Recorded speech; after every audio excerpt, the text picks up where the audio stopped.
വേദസംഹിത. ഒരു ഋക്ക് എന്ന് പറഞ്ഞാൽ ഏതാണ്ട് ഒരു ശ്ലോകത്തിൻ്റെ രൂപമാണ്. ശ്ലോകത്തിന് വേദത്തിൻ്റെ ഭാഷയിൽ പറയുമ്പോൾ ഋക്ക് എന്ന് പറയും എന്ന് മാത്രമേ ഉള്ളൂ. ഇപ്പോൾ നാരായണീയം 1000 ശ്ലോകങ്ങളാണുള്ളത്. അപ്പോൾ ഈ നാരായണീയത്തിൻ്റെ 10 ഇരട്ടി ശ്ലോകങ്ങളുള്ളൊരു സംഹിതയാണ് ഋഗ്വേദം.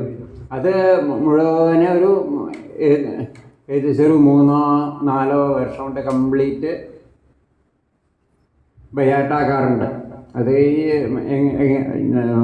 ഈ വേദപഠനം തുടങ്ങിക്കഴിഞ്ഞാൽ പിന്നെ മറ്റുള്ള കാര്യങ്ങൾക്കൊന്നും ശ്രദ്ധ കൊടുക്കില്ല. രാവിലെ മുതൽക്ക് ആ ദിവസം മുഴുവനും വൈകുന്നേരം വരെ ഇരുന്നത് പഠിച്ചുകൊണ്ടിരിക്കുക തന്നെയാണ്. ഏകദേശം ഒരു 4 വർഷം കൊണ്ട് അങ്ങനെ സംഹിത കംപ്ലീറ്റ് ബൈഹാർട്ടാവും. അത് ഗുരുമുഖത്തുനിന്ന് പഠിക്കുന്നതാണ്. പിന്നെ വേദത്തിന് ഒരു 4 തരത്തിൽ അതിന് വിഭജിച്ചിട്ടുണ്ട് പഠന സൗകര്യത്തിന് വേണ്ടിയിട്ട്. അഷ്ടകം, അധ്യായം, സൂക്തം, വർഗം. അതായത് ഈ 1580 ശ്ലോകങ്ങളുള്ളത് 8 അഷ്ടകമാണ് ഋഗ്വേദത്തിൽ. ഓരോ സെക്ഷനായിരിക്കുകയാണ്. ഓരോ അഷ്ടകത്തിലും 8 അധ്യായം വീതം. അപ്പം അങ്ങനെ 64 അധ്യായം ആകെ ഉള്ളത്. ചാപ്റ്റർ എന്ന് പറയാം, അധ്യായം. ഇതിൽ ഈ 64 അധ്യായങ്ങൾ വീണ്ടും ഒരു സൂക്തങ്ങൾ അല്ലെങ്കിൽ വർഗീകരണം, ക്ലാസിഫിക്കേഷൻ അങ്ങനെ വിഭജിച്ചിട്ടുണ്ട്. അപ്പോൾ ഓരോ വർഗങ്ങളായിട്ട് നമ്മൾ കയ്യുമ്പിൽ 1, 2, 3, 4 ഇങ്ങനെ ഓരോ മന്ത്രങ്ങളായിട്ട് കണക്ക് പിടിച്ചുകൊണ്ട് ആണ് ചൊല്ലി ബൈഹാർട്ടാക്കാണ് സാധാരണ ചെയ്യാറുള്ളത്. ഈ ഒരു സിസ്റ്റം കേരളത്തിൽ മാത്രമേ സാധാരണ നടപ്പുള്ളൂ. കേരളത്തിലെ ബ്രാഹ്മണരുടെ ഇടയിൽ, വേദ പഠിതാക്കളുടെ ഇടയിൽ മാത്രമേ ഇങ്ങനൊരു സിസ്റ്റം നടപ്പുള്ളൂ. പക്ഷേ ഈ ഒരു സിസ്റ്റത്തിന് യുനെസ്കോ കൂടി അംഗീകരിച്ചിട്ടുണ്ട്. അവർ പറഞ്ഞു നമ്മുടെ ഈ മെമ്മറി പവറിന് ഏറ്റവും ഉത്തമമായിട്ടുള്ളൊരു സമ്പ്രദായമാണ് ഇതെന്ന് യുനെസ്കോ കൂടി അംഗീകരിച്ചിട്ടുണ്ട്.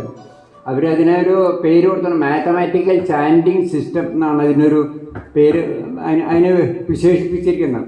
അപ്പോൾ അതിരിക്കട്ടെ.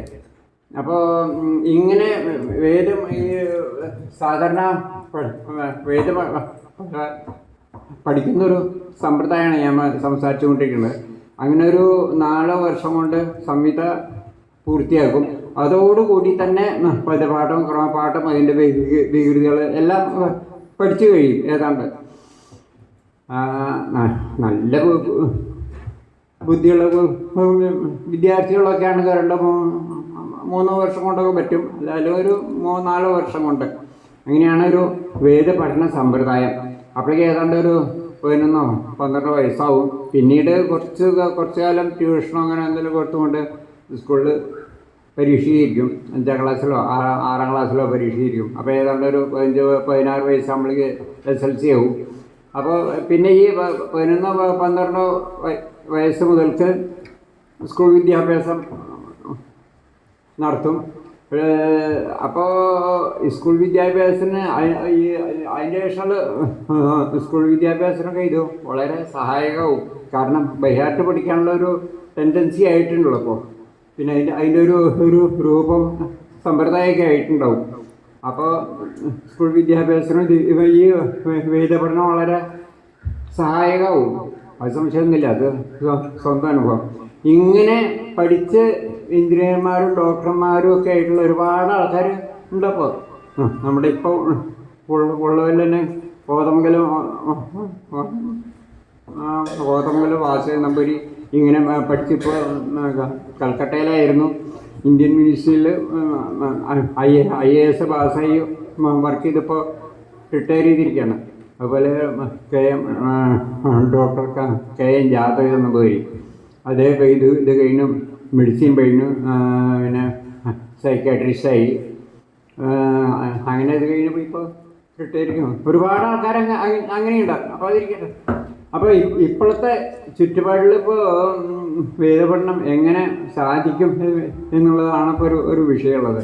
പക്ഷേ ഇവിടെ ഒരു സിസ്റ്റം വന്നു, രാവിലെ 5 മണി മുതൽക്ക് 8 മണി വരെ വേദപഠനം, അതിനുശേഷം സ്കൂൾ വിദ്യാഭ്യാസം, പിന്നെ വൈകിട്ട് 1 മണിക്കൂർ സംസ്കൃതം. അതൊരു നല്ല സിസ്റ്റമാണത്.